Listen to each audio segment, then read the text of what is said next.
Bienvenue, ravi de vous retrouver. Nous célébrions il y a quelques jours la journée du don d'organes, l'occasion d'évoquer un véritable problème de santé publique, celui de l'insuffisance et de la transplantation rénale. En Algérie, 10% de la population présente une atteinte rénale. 30 000 patients sont sous dialyse alors que 15 000 insuffisants rénaux sont actuellement en attente d'une greffe. Selon les spécialistes, l'activité de transplantation des organes patine ces dernières années après des prouesses enregistrées à ses débuts.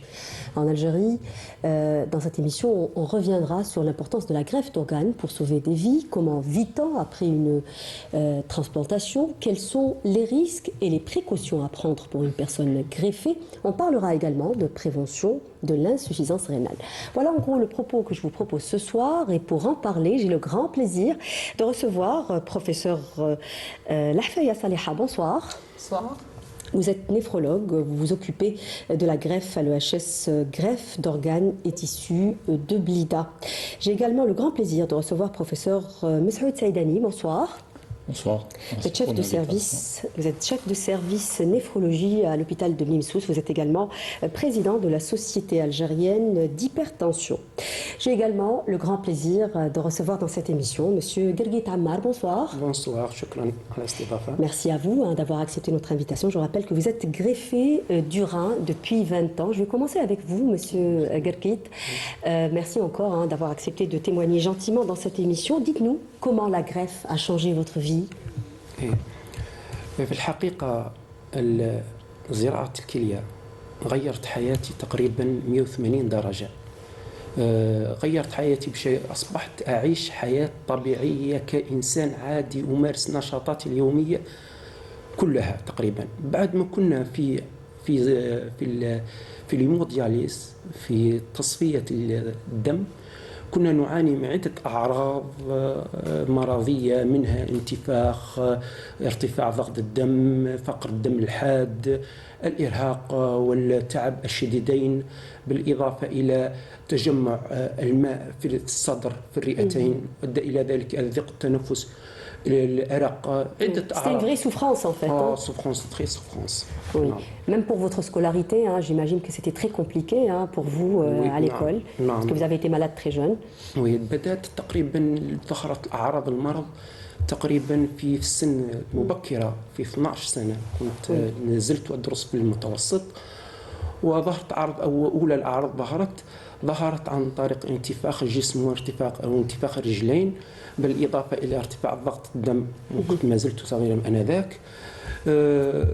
ذهبت إلى مختصين هناك في الولاية، شخصوا المرض طبعا في الكلى، ووضعت عدة تحاليل على هذا الأمر، منها تحاليل بروتين 24 هور بوغ لي زورين، فوجدت البروتين طلعت بشكل غير مسبوق، وبذلك وضعنا بعض التحاليل الأخرى منها خزعة في الكلى وهي البيوبسي، وأظهرت نتائج سلبية إيجابية عفوا، وهذا نتائج إيجابية عن طريق التهاب حبيبي في الكلى حاد، لم تظهر أسبابه أعراض هذا الأمر.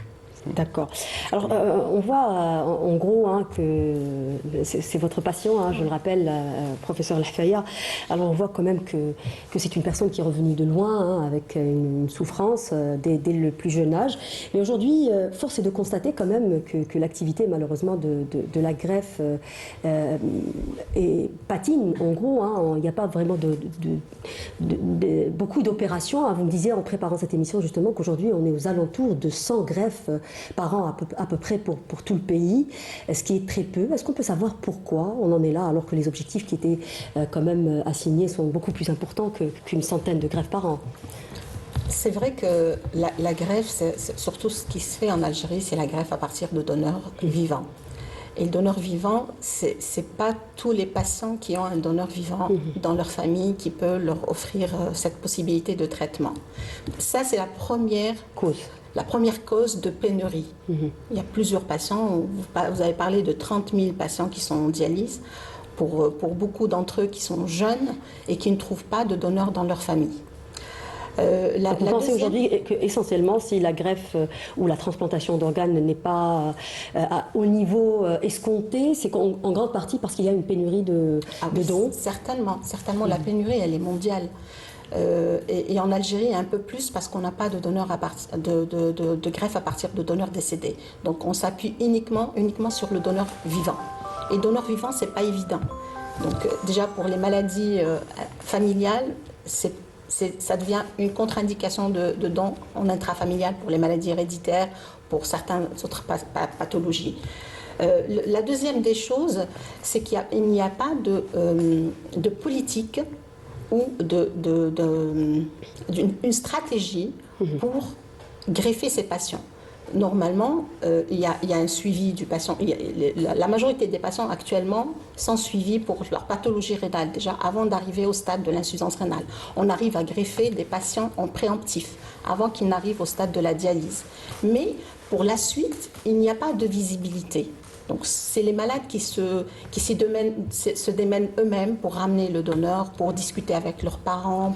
Donc il n'y a aucun travail qui est fait pour aider ce patient. Il n'y a pas une véritable stratégie qui est là pour accompagner ces malades. Vous êtes d'accord, professeur Saïdani, quand elle dit que la première cause justement peut-être de ce ralentissement de cette activité serait la pénurie de dons?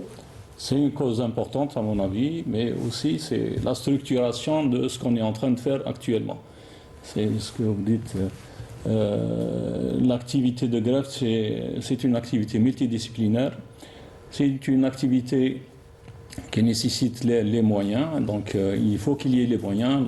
La santé, on dit toujours, n'a pas de prix, mais elle a un coût. Et donc là, il y a eu par moments des histoires de pénurie et tout ça. Ça, c'est important à mettre en œuvre pour essayer de... Déjà, ceux qui ont des donneurs vivants, il ne faut pas qu'ils aient des problèmes pour aboutir à cette intervention. Le malade, le couple, quand ils sont présentés, on leur donne pour faire les bilans. Il y a certains bilans qui ne se font pas à l'hôpital et donc ils sont obligés d'aller faire leur bilan à l'extérieur. Ça coûte de l'argent, ça coûte du temps, donc ça prend du temps. Et donc ces éléments-là devraient être structurés. Et je dis toujours, la greffe à partir de donneurs vivants, c'est la greffe qui nous permet de faire tout, de structurer tout, de faire une chirurgie programmée. Donc, il faut huiler cette machine et introduire tous les intervenants. Vous parlez plutôt d'un couloir vert, justement, pour que ce soit plus simple pour ces malades, justement. Tout à fait. L'objectif, c'est d'avoir ce couloir vert pour faciliter les choses. Et puis par la suite, ça va même nous faciliter à faire le don en mort encéphalique, qui est le plus important à faire greffer beaucoup de monde. C'est vrai que le don intrafamilial, il va faire prendre en charge pas mal de malades, mais l'essentiel des malades qui sont en dialyse, c'est... Absolument, je pense que vous êtes d'accord. En mort encéphalique. Oui, professeur Lafaya, je pense que c'est un peu votre cheval de bataille, justement. Exactement. Alors vous en faites, au niveau de Blida, vous avez des greffes à partir de cadavres, ça se passe comment ? À partir de cadavres, non. On a eu l'expérience. Vous en avez eu quelques-uns quand même. Parce qu'on devait en recevoir quelqu'un, greffer ce cadavre sur cette émission, c'est pour ça que je vous en parle. Tout à fait, ça date d'une dizaine d'années. Donc la première greffe à partir de donneur décédé, elle a été faite en 2010. Donc où on a pu greffer 2 patients et on a renouvelé l'expérience en 2012 avec 2 autres patients. Donc nous avons 4 patients qui sont greffés à partir de donneurs décédés à Blida, qui sont suivis. Donc on a perdu une en 2021 après 11 ans de greffe avec le Covid, mais les 3 autres patients sont toujours en vie avec une fonction rénale tout à fait normale. Donc, qu'est-ce qui freine justement professeur Saïdani, on en a parlé, dans tous les pays où cette activité justement a connu quand même un essor, c'est parce qu'on n'est pas revenu à greffer à partir justement de personnes décédées ou en mort céphalique, cérébrale. C'est ça en réalité, pour pouvoir justement asseoir des listes pour les gens qui attendent, il faut absolument se diriger vers ça. Qu'est-ce qui freine qu'est-ce qui nous empêche de le faire ? La première des choses, c'est notre organisation du système de santé. On l'a déjà dit, on n'arrive pas à préparer les patients au niveau de l'hôpital. Donc le patient, il compte sur son son propre argent, Déjà. il faut dire les choses, Oui. pour préparer son dossier. Le dossier, il est très... Ce qui n'est pas normal, Ce déjà. qui n'est pas normal. Ce qui n'est pas normal, et ça coûte vraiment Les yeux de la tête. Oui. Il y a des patientes qui me disent qu'ils vendent leur or. Il y a quelqu'un qui a vendu sa voiture pour pouvoir se soigner ou soigner son enfant. C'est généralement les parents qui se démènent pour greffer leurs enfants. Ils donnent un organe et ils payent encore de leur poche. Donc ça, c'est le gros problème. Notre activité, elle est au ralenti par rapport à ça. On n'arrive pas à préparer. La deuxième des choses, c'est que effectivement, il y a le donneur cadavérique qui, normalement, devrait absorber tous ces patients qui arrivent en dialyse, mais il faut aussi cette organisation au niveau de l'hôpital. Là, c'est la préparation du malade au sein d'une famille, mais pour préparer les malades au sein d'une institution, il faut que les urgences soient au top, parce que les morts encéphaliques, on les trouve sur les lits de réanimation, et ces malades-là, c'est des accidentés graves, donc ils arrivent d'accidents de la voie publique, donc les ambulances pour arriver à l'hôpital... Il y a toute une préparation en amont, absolument, qu'il faut asseoir. Je voulais passer peut-être parler aussi on parle de greffe depuis le début de cette émission, ce qui est une solution justement à l'insuffisance rénale. Je pense que vous voulez parler plus de la prévention. Ce qui est peut-être regrettable aussi, professeur, c'est que l'insuffisance rénale n'est pas incluse dans le programme de 2022-2030, programme de lutte contre les maladies non transmissibles, alors que ça touche quand même, comme je disais en préambule, 10% de la population, ce qui est important. À juste titre, le programme s'intéresse aux maladies non transmissibles, et en chef de file, c'est l'hypertension artérielle et le diabète, et on sait c'est les deux premières causes de l'insuffisance rénale chronique. Et si on arrive à faire quelque chose pour ces deux pathologies qui sont pas uniquement l'insuffisance rénale chronique, il y a les autres complications, la cécité pour le diabète, il y a l'insuffisance cardiaque, il y a les complications cardiovasculaires, les AVC et tout ça. Et si on arrive à faire quelque chose dans ce sens, on aura à gagner énormément sur l'insuffisance rénale chronique. Absolument. Je voulais juste revenir sur un mot sur l'histoire donneur mort encéphalique et donneur vivant. Le fait de structurer la greffe donneur vivant va nous faciliter toute la tâche pour la donneur. Il ne faut pas qu'il y ait des malades en attente et qui ont des donneurs vivants. C'est ça j'allais dire, la boussole de cette fonction. L'urgence en réalité, c'est ça. Voilà, si on a le couple, il est là. Vous savez que dans les pays occidentaux, à cause de cette pénurie de greffons morts encéphaliques, ils demandent à la famille, ils reviennent vers le donneur vivant. C'est ça, oui, absolument. Alors on va voir justement un reportage, messieurs et madame, un reportage qui revient justement sur l'insuffisance rénale. Il a été tourné au niveau de votre service, au niveau du CHU Bni Messous. On revient un peu sur la prévention, mais aussi sur l'importance de la greffe en tant que solution justement à l'insuffisance rénale chronique. Regarde. À l'hôpital de Bni Messous, dans le service de néphrologie, des vies oscillent entre espoir et incertitude en attendant une greffe de rein. Dans la salle de consultation, nous rencontrons Sheima, une jeune fille de 17 ans qui est atteinte d'insuffisance rénale chronique. Les causes d'insuffisance rénale chronique terminale sont diverses. Les plus importantes dans le plan des populations, c'est l'hypertension et le diabète. Le diabète est un tueur silencieux donc qui aboutit à l'insuffisance rénale terminale. À côté de ces maladies métaboliques, on a des maladies héréditaires, on a les maladies kystiques, la polykystose, et on a des malformations aussi, donc des voies urologiques. Et on la diagnostique qu'au stade terminal. Une fois en terminale, la meilleure option thérapeutique, c'est de les transplanter. Donc aujourd'hui, on va voir un patient transplanté récemment. On va aller le voir.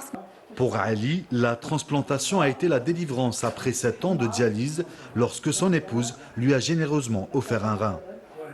C'était facile على كل حال ما نورمال جينا لو سيرفيس هنا بري غراف لقينا ليكيب الحمد لله سهلتنا بزاف la plupart des analyses au niveau de l'hôpital, c'est-à-dire les analyses lourdes, qui mettent HLA, qui mettent l'immunité, une grande différence entre la dialyse ou la greffe. La greffe, au contraire, la femme taille, alhamdoulilah, شوفنا.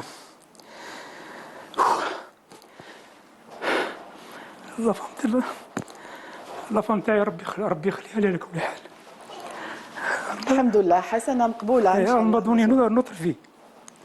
C'est le retour à la vie, tu vois. En Algérie, le don du vivant se fait dans un cercle familial. Donc, soit un don apparenté, c'est donc soit les ascendants, le père, la mère, les grands-parents, soit les enfants ou petits-enfants, les collatéraux, frères et sœurs et cousins. Et à partir de 2012, l'épouse elle est autorisée à donner. L'insuffisance rénale ne touche pas seulement les adultes. Dans cette salle de dialyse, Hajar, 8 ans, est connectée à une machine de dialyse. Elle attend une greffe en raison d'une maladie rénale héréditaire. C'était une maladie kystique, héréditaire malheureusement, autosomique récessive. Et dans ce genre de cas, la patiente arrive très tôt en hémodialyse. Alors il faut savoir que malheureusement les patients hémodialysés sont obligés d'être branchés à la machine 3 fois par semaine. Chaque séance dure 4 heures. Donc ce n'est pas incompatible ni avec la vie ni avec une vie sociale. Par contre, pour améliorer le quotidien, on transplante ce genre de patientes. وراني تمنيت من الوقت اللي قالت لي طبيبه تروح للزرع وتعطي لبنتك راني متمني ان شاء الله باذن الله الله نجعل رب العالمين يفرحني به نعطي لها هذاك الوقت تمشي قبال ولو 5 دقائق. Comme on entend le témoignage du papa, il y a beaucoup d'histoires de ce genre. Maintenant aussi, il y a une autre alternative, c'est le donneur à partir de mort encéphalique. Ça, il faut sensibiliser les gens par rapport à ça. En Algérie, le don d'organes repose principalement sur la solidarité familiale, mais le don post-mortem, bien que rare, pourrait sauver des centaines de vies et mérite d'être encouragé. Alors c'est un reportage signé Enis Saïd Belkacem, beaucoup d'émotions dans ce reportage. On ne peut pas être indifférent justement à la souffrance de ces personnes qui attendent d'être greffées. Monsieur Guelguit, alors vous avez eu la chance justement, on n'arrête pas de le dire, d'être greffé grâce à votre sœur. Vous avez été malade très jeune, depuis votre adolescence. Racontez-nous un peu comment ça s'est passé, quels étaient les premiers symptômes, à quel moment on a pensé que vous étiez malade, on a compris que vous étiez malade. في الحقيقة بدا المرض كما قلنا سابقا، بدا المرض تاعي في الدراسة تاعي. كان عمري 12 سنة، وكنت تظهر علي الأعراض الانتفاخ طبعا. كان الأهل مش فايقين بهذا الأمر، يحسبوه خشن تزينت على هذا الأمر. إلا أن بعد ذلك بدا الإرهاق، التعب، لا أستطيع المشي، الذهاب إلى المدرسة. وبعد ذلك ذهبنا لعدة أطباء شخصوا هذا الأمر عبارة عن حساسية. C'est-à-dire même les médecins n'ont pas pensé à ça. وبعد ذلك ذهبنا لطبيب عام، هو اللي شخص الأمر بلي راه مرض في الكلى. وكنت نتبع في أدوية، كل مرة يجدد لي أدوية ونزل عليا نفخ ونرجع، نزل عليا نفخ ونرجع، حتى ذهبت لمختص الكلى. هو اللي شخص المرض بأن الأمر بأنها الكلية هي ولات ما تصافيش الملح، لازم تروح تدير البيوبسي، لازم نعرفوا المشكل وين. D'accord. تابعت هذا الأمر. Et après, vous avez commencé la dialyse, c'est ça? Ah oui. D'accord. Alors, c'est ça, en fait, peut-être le danger de cette maladie, professeur Saïdani, c'est qu'elle est silencieuse. Vous me le disiez tout à l'heure, justement, que parfois ça peut prendre 10 ans avant que les premiers symptômes n'apparaissent. Comment reconnaître finalement une insuffisance rénale? Tout à fait. Donc, on a parlé les causes les plus importantes.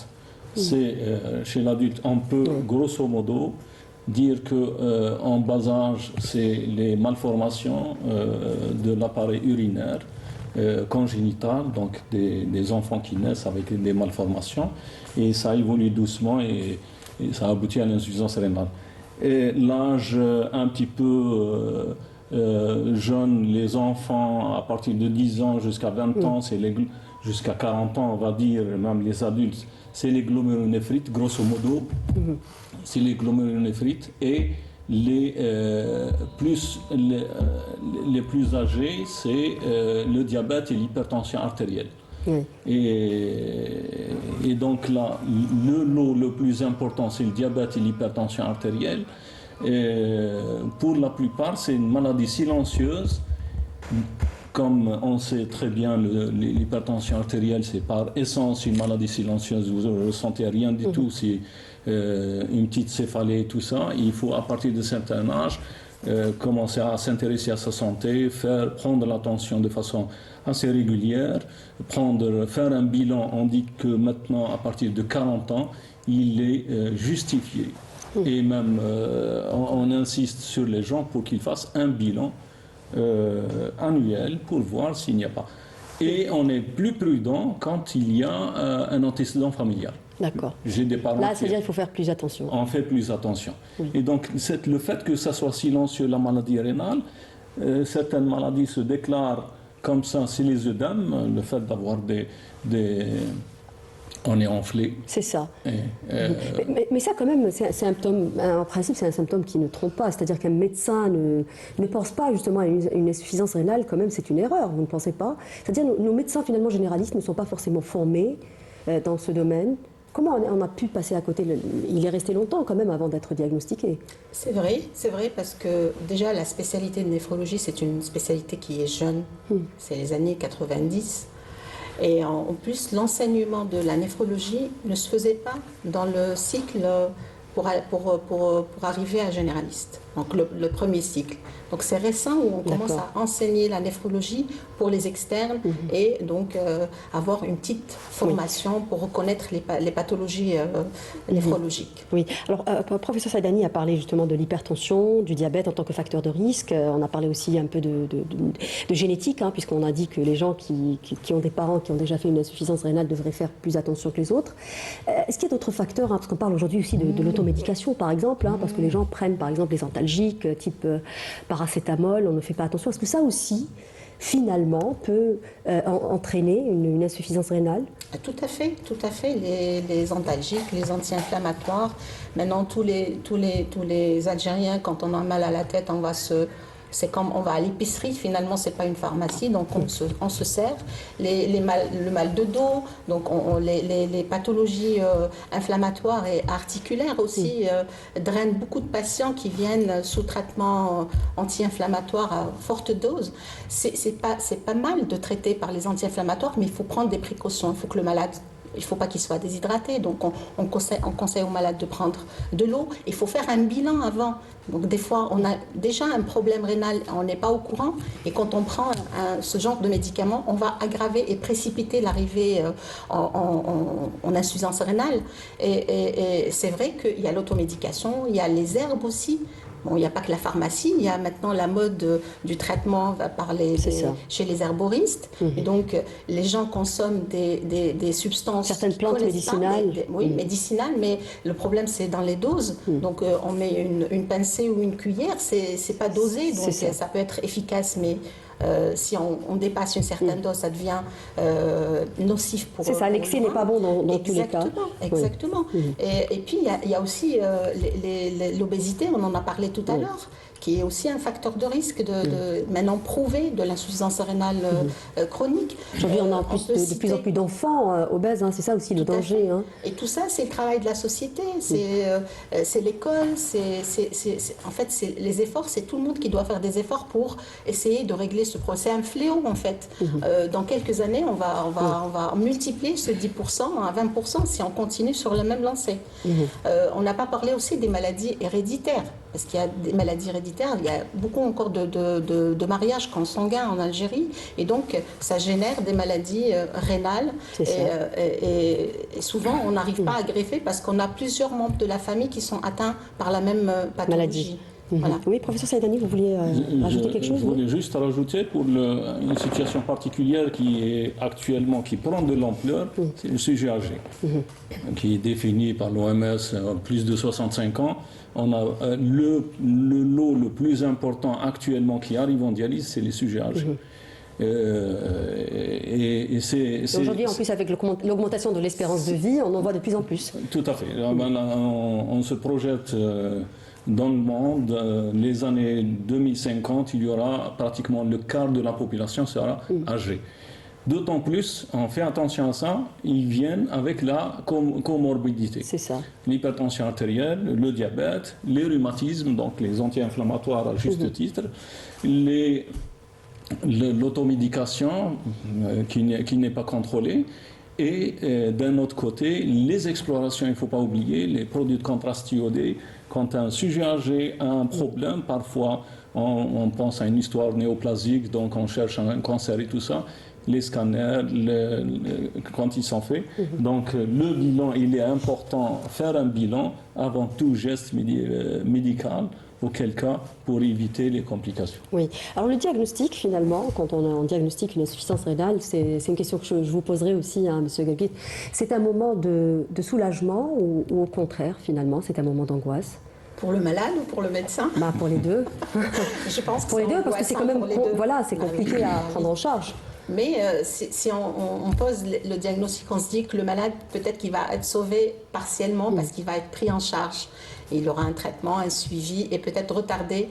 L'objectif du néphrologue, c'est pas souvent de récupérer cette fonction rénale parce que c'est pas toujours évident, mais c'est surtout de retarder au maximum l'arrivée à cette insuffisance rénale et à cette dialyse et au besoin d'être greffé. Est-ce qu'on parle justement d'emblée de la greffe? Est-ce qu'on peut la proposer comme un soin ou une thérapie de première intention ou pas finalement?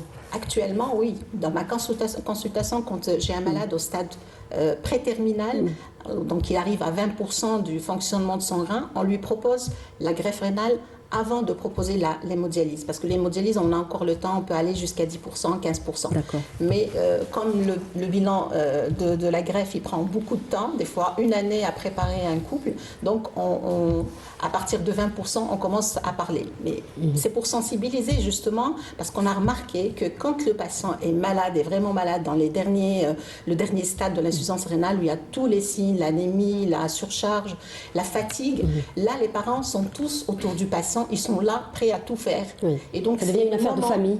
Voilà, c'est le moment de proposer cette greffe à partir de donneurs vivants et ne pas parler du tout de la dialyse, parce qu'on peut, comme je vous ai dit, greffer et on a les meilleurs résultats quand on greffe sans passer par la dialyse. Oui, absolument. Alors pour vous, Monsieur Guelguit, quand on vous a annoncé justement que vous aviez une insuffisance rénale, ça s'est passé comment pour vous? الامر كان صعيب على الوالدين وانا كنت صغير ما كنتش اوعي Vous ne compreniez pas vraiment c'était quoi? سي غي المره الاولى كانت بيتقبلها الاهل ويتقبلوها الاهل بصفه عامه، الاهل على شكل الاسره الصغيره ولا بصفه عامه الاخوال والعمام لم يتقبلوا الامر ذلك، وقالوا نديروا مزيد من التحاليل، مزيد من الاطباء، واخذ الوقت كبير حتى نتعبت. سافرت un peu dans le déni, hein. Exactement. بعد ذلك تقبلوا الامر ذلك وبدات في الدياليز. On vous a proposé quoi en première intention? On vous a proposé la dialyse ou là on vous a parlé quand même de greffe ou pas? لا لم يطرحوا عمليه زرع الكلى، كانت وقتها ثقافه غير منتشره في ذلك الوقت، كانت غير منتشره حتى في بين الاطباء في مصلحه تصفيه الدم. Ça c'était à Djelfa ou à Alger? À Djelfa, hein, parce que je rappelle quand même que vous venez de Djelfa. كانت مصلحه واحده عباره عن مصلحه تصفيه الدم. D'accord. Oui. Alors, on parle de greffe depuis tout à l'heure, alors que le mot exact devrait être transplantation, justement, n'est-ce pas? Alors, quelles sont les différentes transplantations possibles? On parle beaucoup de la transplantation du rein, parce que c'est la plus facile, la plus répandue aussi, je suppose. Mais quelles sont les autres transplantations possibles, hein, dans l'absolu, pas uniquement en Algérie, hein? Quand on prend la transplantation à partir de donneurs en mort encéphalique, il y a toutes les transplantations. Bien sûr, c'est les plus importantes qui reprennent la vie, qui reprennent l'activité et tout ça. C'est les poumons, c'est le cœur, c'est le foie, c'est l'intestin. Pratiquement, il y a même on pense même transplanter. On parle maintenant de transplantation des mains, on parle de transplantation du visage. Tout à fait, des têtes. Mais bon, ça c'est l'extrême. Oui. Mais tout organe important qui est défaillant, qui fait obstacle à la vie est transplantable. D'accord. Donc il n'y a pas de... Alors chez nous, malheureusement, on fait aujourd'hui que la transplantation du rein. On a fait un peu de la transplantation hépatique. La cornée, ça se fait. Il ne faut pas oublier la ça. cornée. Donc c'est une transplantation qui se fait. Ça c'est une greffe plutôt. Ça, c'est une Oui, voilà. une greffe. Justement, C'est c'est une quoi greffe. la différence pour expliquer pour les gens qui nous regardent? Une greffe, c'est une greffe de tissu ou de cellules. Donc c'est un organe qui n'est pas vascularisé. Mais pour la transplantation, il faut qu'il y ait deux vaisseaux, une artère et une veine qui relient l'organe avec le corps du receveur. Oui. Voilà, c'est Alors ça pour la revenir différence. sur ce qui se fait chez nous, on va Alors, parler ce qui uniquement. se fait, il y a le rein. C'est vrai que le rein, c'est l'organe le plus transplanté dans le monde. C'est C'est ça. pas uniquement en Algérie. Parce qu'on en a deux généralement, Parce c'est qu'on plus en a facile à deux, donner voilà, aussi. voilà. La greffe, dans l'histoire, elle a commencé par le donneur vivant. Oui. Donc, parce qu'on en a justement deux, et donc ça a marché. Donc c'est possible. Le donneur peut continuer à vivre normalement sa vie avec un seul rein. En Algérie, donc, on a opté pour cette possibilité de traitement au départ, suivant notre loi sanitaire 85-05, qui autorisait la greffe à partir de donneurs vivants intrafamiliales, mais aussi la greffe à partir de donneurs décédés. Donc ça remonte quand même à plus 30 ans, donc, où la greffe à partir de donneurs décédés est autorisée en Algérie. Donc on a renouvelé et amélioré un petit peu les conditions dans la nouvelle loi sanitaire 2018, où on a rajouté le conjoint pour le donneur vivant, on a rajouté le conjoint du père, le conjoint de la mère, on a élargi la famille aux cousins, aux oncles et tantes. Donc pour nous, dans mon activité de tous les jours, elle a ouvert quand même de l'espoir. J'ai eu plein de jeunes qui ont été greffés par les reins de tantes et d'oncles et de cousins. Et ça démontre la solidarité de la Ça renforce aussi les liens familiaux. Hein. Oui. Ah oui, c'est clair. C'est des histoires de vie extraordinaires qu'on vit tous les jours. Je pense qu'on va écouter celle justement de Guelguit. Hein. Alors pour vous aussi, c'est votre sœur qui a fait don de son rein et qui voulait absolument sauver son petit frère. Oui. Alors on la salue au passage, hein, puisque je suppose qu'elle va vous regarder. يعطيك الصحة. بالنسبة للعملية في حد ذاتها الأهل كانوا غير متقبلين هذا الأمر، وكان ثقافة هذا الأمر غير منتشرة عندنا.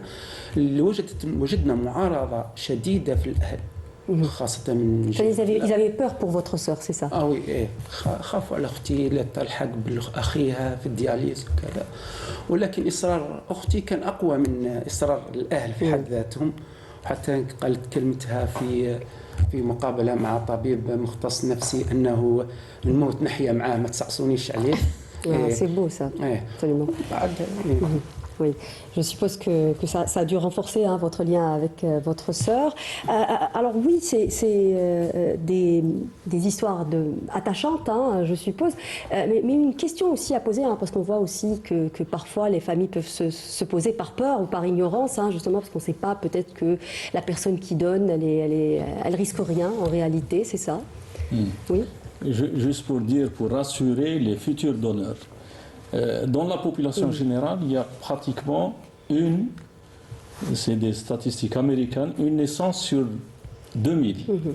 On peut naître avec un seul rein. Et on peut ne pas le savoir toute sa vie. Et on a fait des diagnostics dans le service de gens qui avaient 50 ans à cause de douleurs dans le rein. Ils avaient commencé à prendre un petit peu du poids, quelques lithiases et tout ça. Douleurs dans le rein, colique néphritique, ça s'appelle colique néphritique. On fait le bilan et on retrouve un seul rein. La personne a vécu 50 ans. Absolument. Ouais. Donc on peut vivre tout à fait normalement avec un seul rein. Et là, pour dire aux gens, il n'y a pas de souci. Bon, il y a l'intervention, comme toute intervention. Il y a des risques, absolument. Un risque. On peut avoir un risque en enlevant la vésicule biliaire. C'est comme toute intervention. Mais pour le don d'organes en soi, le fait d'avoir un seul rein, il n'y a aucun souci. Absolument, parce que la preuve, la sœur de M. Guelguit, justement, vit sa vie très bien depuis le temps, tout comme vous. D'ailleurs, elle vous a offert une renaissance et elle aussi, elle se porte bien. Et sur la même question, alors, que ce soit sur les cadavres ou sur les donneurs vivants, est-ce que vous pensez aujourd'hui que les Algériens sont suffisamment sensibilisés? Est-ce que les Algériens adhèrent aux dons d'organes? Quand on prend les gens comme ça, dans une... je sais pas, moi je parle du sujet un peu partout, les gens sont donneurs. D'accord. On a initié une petite enquête avec un collègue réanimateur l'année dernière et on a trouvé que 56% de la population qui a été... On avait à peu près 1000 personnes qui ont dit oui au don. Donc, et il y avait 30 qui ne savaient pas. Donc on pouvait recruter s'ils avaient l'information qu'il faut.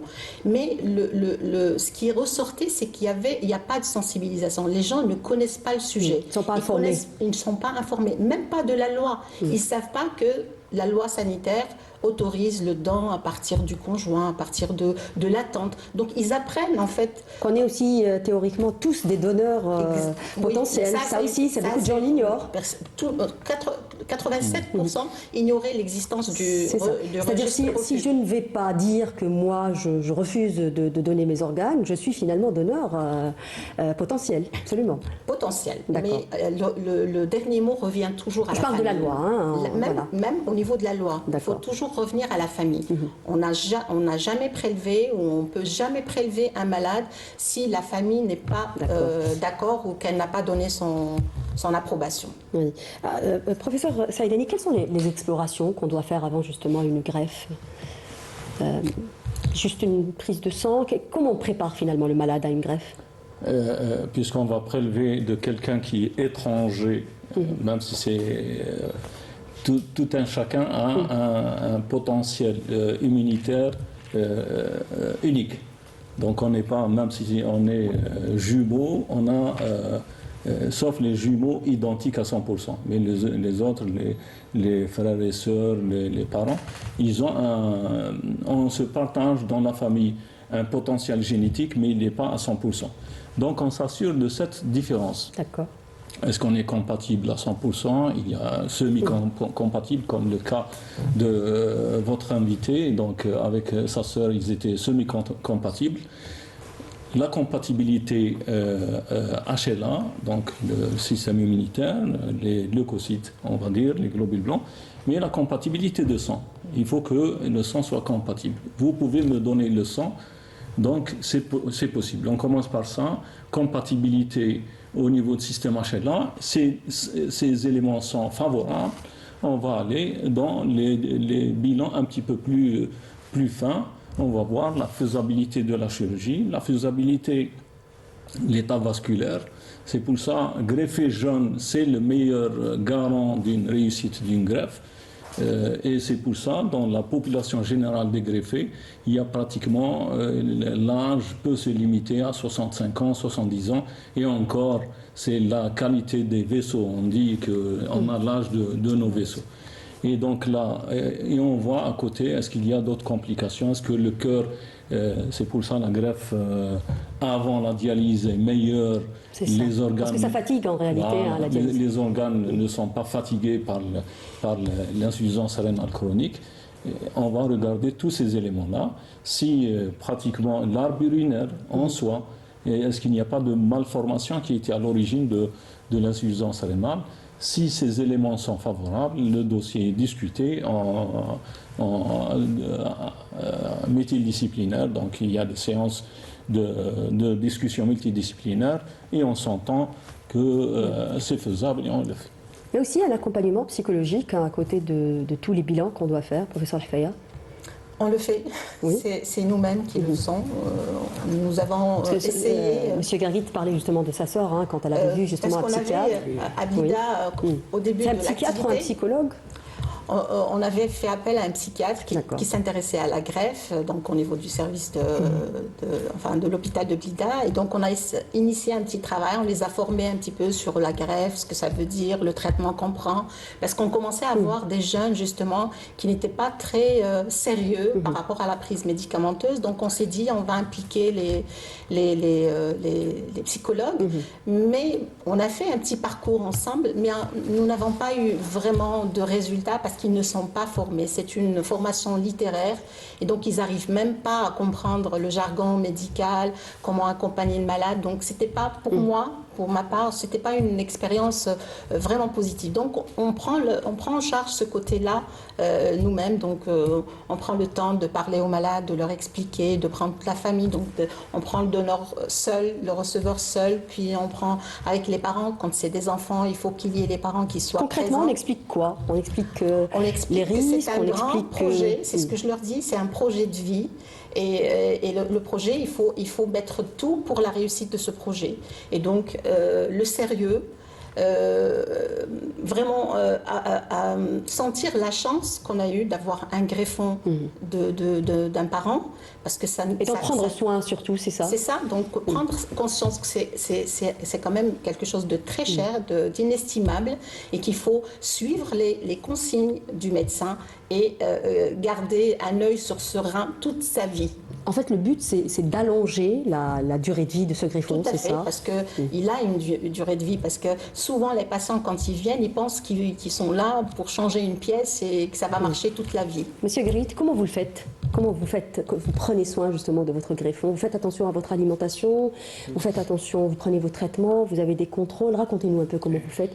في بداية الأمر كان 14 أشهر كانت صعبة جدا. كنت في حمية ريجيم تقريبا 14 أشهر سون سال سون سكر بدون دهون. كنت أدوية مرتفعة جدا. كانت هذه 4 أشهر مرآة لسنوات أخرى. وكنت سيريو في هذه 14 أشهر.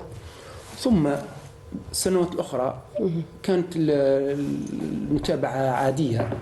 كانت هناك كنترول كل 3 أشهر مع اتباع الأدوية، مع اتباع بعض الحمية القليلة، بعض الحرص على النظافة والأمور هذه من أجل عدم التقاط أي ميكروب أي فيروس. تقريبا كانت هذه C'est éviter finalement de tomber malade aussi, hein, c'est ça. نعم كانت خاصة مع اختلاط ببعض المرضى. كانت ممنوع لي نروح للمستشفيات وكان ممنوع لي نروح ولكن كنت كإنسان عادي أمارس حياتي ونشاطاتي العادية يومية كعادتي. مارست حياتي طبيعية في متابعة دراساتي، الزواج، العمل، كل شيء مارست. Vous avez eu une vie normale, tout simplement. عادية كما قال الطبيبة مشروع حياتي عبارة عن هذا الأمر. Oui. Alors, est-ce que tout le monde est éligible à la transplantation? Tout le monde peut être greffé? Je disais tout à l'heure, c'est... À part peut-être les personnes âgées, on parlait tout à l'heure justement des difficultés quand il y a des problèmes de comorbidité. Est-ce que les autres sont éligibles? Oui, allez-y. Oui, normalement, tout insuffisant rénal a le droit d'être greffé, sauf s'il y a une contre-indication. Elles ne sont pas énormes, les contre-indications. Il y a l'âge qui peut être un frein, parce qu'il y a un état cardiaque qui ne permet même pas l'anesthésie générale. Il faut savoir que la réanimation post-greffe immédiate, elle est vraiment lourde, et donc il faut vraiment avoir un cœur solide. Il peut y avoir aussi d'autres pathologies, je ne sais pas, une insuffisance hépatique. Les insuffisants rénaux, ils sont multitarés en fait. Et donc, nous, quand on reçoit des malades, des fois des insuffisants rénaux, on met une année à les retaper. Et je dis bien retaper pour pouvoir les greffer. Parce qu'il y a l'anémie qui n'est pas réglée, il y a le problème phosphocalcique avec des taux de PTH très élevés. Donc, on essaie d'arranger tout ça avant la greffe. Mais même quand on a par exemple des caries, hein, il faut dire que c'est... Il faut éliminer tous les foyers infectieux. Donc, des fois, on est obligé de faire des extractions. Donc, c'est vraiment une préparation minutieuse. Oui. Alors, vous avez été greffé au bout de 4 ans de dialyse. Vous avez attendu un peu. Ça s'est passé comment? Est-ce qu'on vous a pris en charge dans l'urgence ou vous avez dû attendre? Ça s'est passé comment concrètement? Dites-nous. الحقيقة قبل زراعة الكلية تقريبا عامين تقريبا عام ونصف كنت في مرحلة علاج لمتابعة من أجل الزرع. كانت بريباراسيون. نعم كانت عندي عدة أعراض منها ارتفاع ضغط الدم كبير، مشاكل في القلب، مشاكل في وجود الماء على مستوى البطن، انتفاخ الكبد. عالجت هذه المشاكل جميعا ثم بدأت العملية متابعة الزرع. C'est quoi le temps moyen aujourd'hui pour bénéficier d'une transplantation? Alors une personne, alors vous, on a vu tout à l'heure dans votre service, il y avait beaucoup de cas qui nécessitaient justement d'être greffés. Ces gens-là vont attendre en moyenne combien de temps? On va dire minimum 6 mois. Ça, c'est lorsqu'ils ont un donneur. Hein. Oui. Non, ça c'est Oui, voilà, un préalable. c'est ça. Minimum 6 mois et ça peut aller à 1 année et demie, 2 ans, selon les cas. pathologies qui sont associées, qu'il faudra y remédier pour préparer la personne à être greffée. Oui, c'est ça. Souvent Donc aussi c'est... les moyens. Les moyens, des fois, les patients, on leur demande de faire un scanner. Ça, c'est ils quand même attendent- vraiment triste. Hein. C'est triste. Voilà, c'est triste. que Moi, ce j'ai soit eu les des soucis patients d'argent qui sont- en réalité qui retardent une Oui, opération ben, aussi importante. oui, il y a une injustice sociale en fait. C'est Moi, ça. je le dis comme ça parce que j'ai eu des couples qui sont aisés. En 3 mois, j'ai pu les greffer. En 3 mois. Et d'autres, ils attendent 3 ans parce qu'ils n'ont pas les moyens de faire les bilans. Voilà, ce qui coûte parfois très cher, hein, les scanners et Ça coûte toute la cher panoplie. et hein. ça a quand même une durée limitée. C'est ça. Si le malade n'est pas opéré dans les 6 mois, donc on est obligé de refaire les En fait, bilans. parfois, on les Il y a perd. On perd aussi les malades. Quand Oui, c'est oui, voilà, ben, quand c'est en stade terminal. Exactement. Il y a des malades qu'on a perdus, qui sont décédés avec un donneur. Ils avaient un donneur vivant. Ils décèdent avant d'arriver à leur projet. Ça, c'est malheureux. Est-ce qu'on a une idée justement du nombre de décès sur les insuffisants rénaux chroniques, on va dire en stade terminal? On perd beaucoup de gens finalement. Franchement, moi, je n'ai pas de chiffres. Peut-être M. Saïdani... On se dit, pratiquement, on s'attend à 3000 nouveaux cas. La prise en charge... Ça, c'est chaque année. Hein. Chaque année, 3000 nouveaux cas. C'est-à-dire c'est pratiquement extrapolé aux données internationales par rapport à la population. C'est ça. On est dans la même situation et on est dans une belle transition épidémiologique. Hein. On a les maladies infectieuses, ce qui se passe au sud, qui revient un petit peu, et aussi les maladies de développement, on va dire, l'hypertension et le diabète. Ce qui est pris en charge actuellement, c'est moins de 1000 cas par an, beaucoup moins. Et donc là, il y a une déperdition importante. Et parce qu'il y a les complications, il y a les malades arrivent au stade avancé, compliqué, ils ont un problème cardiaque, un problème lié au pic hypertensif, un problème Qu'est-ce qu'on lié... considère comme un stade avancé? C'est à peu près 80% de la perte de la fonction rénale ou plus? La perte de la fonction rénale, pratiquement, quand on a une fonction rénale normale à 100%, quand on est à 10%, il faut être dialysé de façon impérative. D'accord. Donc inférieur à 10, c'est impossible à vivre. Entre 15 et 10%, c'est le moment idéal. Chez le diabétique, on le fait beaucoup moins que ça. Je voulais juste revenir sur le coût de la santé. Là, il y a des possibilités. On parle, il y a un projet des pouvoirs publics pour la numérisation. J'attire l'attention ici et une proposition. On peut prendre le projet de la greffe dans la société, dans notre société, le projet de la greffe, comme un modèle d'exercice cette numérisation. C'est des examens qui sont bien ciblés, bien encadrés, que ce soit des examens radiologiques, des examens biologiques. C'est des examens qui sont bien codifiés et donc on peut estimer pour lancer ce projet de numérisation qui est obligatoire pour toute la santé. Absolument. Pour toutes les On en parle depuis pathologies. des années, mais voilà, ça La n'avance pas. numérisation peut se faire. Ça, c'est un modèle qui peut permettre de faire la numérisation. Et l'objectif, c'est de faire rentrer l'argent à l'hôpital et de pérenniser cette activité et de pouvoir ouvrir ce couloir vert pour les malades. On a parlé des malades qui traînent dans les bilans parce qu'ils n'ont pas de moyens et tout ça. Il faut dire aujourd'hui que quand même les malades supportent quelque chose comme 35% à peu près, hein, ce qu'on appelle les out-of-pocket, c'est-à-dire comme le fardeau de la santé. On Beaucoup supporte plus quelque que chose. ça. Voilà. Approximativement, on dit aujourd'hui que l'Algérien supporte quelque chose comme 35% des dépenses de santé, ce qui est déjà pas normal. Hein. 35 ou 40%, c'est beaucoup, c'est énorme. Dans la greffe, c'est beaucoup plus. Hein. D'accord. Oui. Si c'est possible, juste je reviens Bien sûr. sur la mortalité en hémodialyse. C'est aussi parce qu'il n'y a pas de dépistage. En 2024, les malades arrivent au stade terminal aux urgences. Donc quand on est dialysé en urgence, on a plus de risques de décéder par la mise en place d'un cathéter ou alors par une complication de cette insuffisance, un OAP, comme l'a dit notre patient. Donc on a du liquide dans les poumons. Donc des fois on n'arrive même pas à l'hôpital, ou si on arrive, c'est vraiment au stade terminal, on fait la première séance et le malade décède. On a beaucoup de décès les premières séances de dialyse parce que le malade justement il arrive comme ça d'emblée, il n'était pas malade entre guillemets. Et le jour Parce que ça se déclare quand même du jour au lendemain. Exactement. Oui. Du tout. Hein, Il nous reste pas. Oui. Pardon. Très brièvement, parce qu'il ne reste pas beaucoup de temps. Non, On va terminer sur les traitements. C'est Il faut juste bien en pour parler. dire, diabète, hypertension artérielle, on ne devrait pas arriver au stade terminal dans ces conditions. Oui, ça aussi, il on faut faire. devrait être Absolument. déjà diagnostiqué, suivi. Et... Prendre exemple sur M. Guerguit, être très discipliné, faire attention justement, parce que c'est très important. Alors, vous êtes sous traitement aujourd'hui. Hein, vous prenez des traitements anti-rejet, c'est ça, pour le greffon. C'est ça. الأدوية هذه مثبطة للمناعة. C'est ça. نعم. وأتابعها يوميا تقريبا يوميا كل 12 ساعة أتابع هذا الدواء. Vous n'avez pas eu de problème avec ces traitements, vous les tolérez? موجود هذا الدواء متوفر الحمد لله على جميع Non, mais المستشفيات. vous vivez bien avec ce traitement? عادي D'accord. الدواء. Oui. Alors, est-ce qu'on peut rappeler justement la panoplie de traitements, parce qu'il y a des mesures à prendre après une greffe, hein, Tout à fait. voilà, Juste après la parce greffe. que quand même le rejet est une probabilité à C'est une envisager. complication qui est fréquente en greffe. Donc on essaye de baisser l'immunité du patient au maximum par des traitements par voie intraveineuse au départ, le jour de la greffe, la veille, on commence la veille, le jour de la greffe.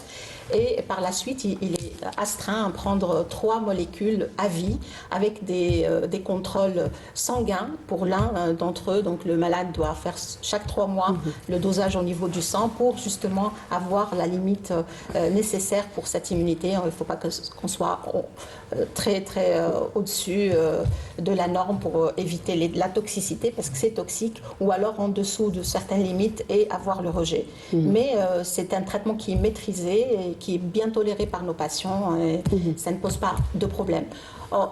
En parallèle, il y a quand même une hygiène de vie que le patient doit suivre, c'est-à-dire, comme il vous l'a dit, il ne faut pas qu'il aille dans des endroits où il y a beaucoup de monde, ou alors s'il est obligé, donc il doit mettre sa bavette ou son masque, se laver les mains régulièrement.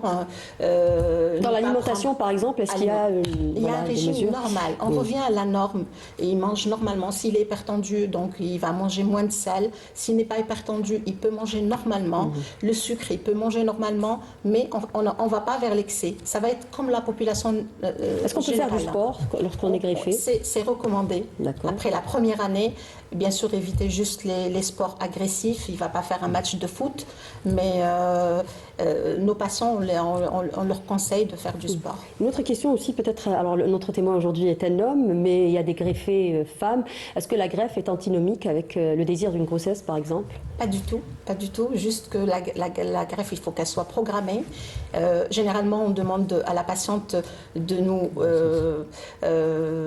programmer cette greffe avec son gynécologue et son néphrologue. Généralement, c'est 2 ans de greffe stable, donc sans rejet, sans événement, et on autorise, on a eu des patients qui ont eu des 1 et 2 enfants sans problème. Oui, alors on termine, une question pour vous, professeur, très brièvement, le risque de rechute.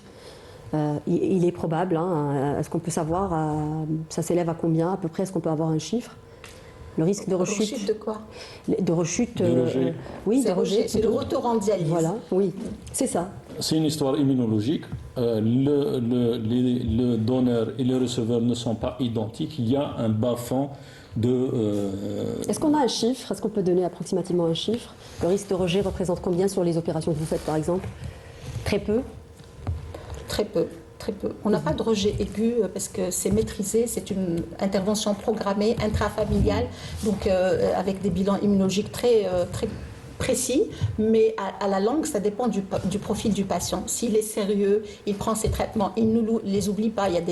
On a des malades qui vont en vacances 2-3 jours et il oublie de prendre son médicament avec lui. Donc ce malade-là, il est sujet à faire un rejet, mais tous les rejets, on peut les traiter. Donc ils gardent de l'insuffisance rénale, mais c'est pas le retour direct en dialyse. Donc c'est la durée de vie du greffon en fait. Même quand ça se passe très bien, c'est 20 ans en moyenne pour un donneur vivant. Oui, très bien. Merci beaucoup. On arrive au terme de cette émission. On a même débordé. Merci à vous, Monsieur Guerzit, encore une fois, d'avoir accepté de témoigner gentiment. C'est très important d'entendre la voix aussi des malades. Merci à vous de nous avoir prêté attention. Cette émission est à présent terminée. Je vous souhaite une excellente soirée sur Canal Algérie. Je vous donne rendez-vous pour une autre thématique santé samedi prochain. Au revoir. Thanks.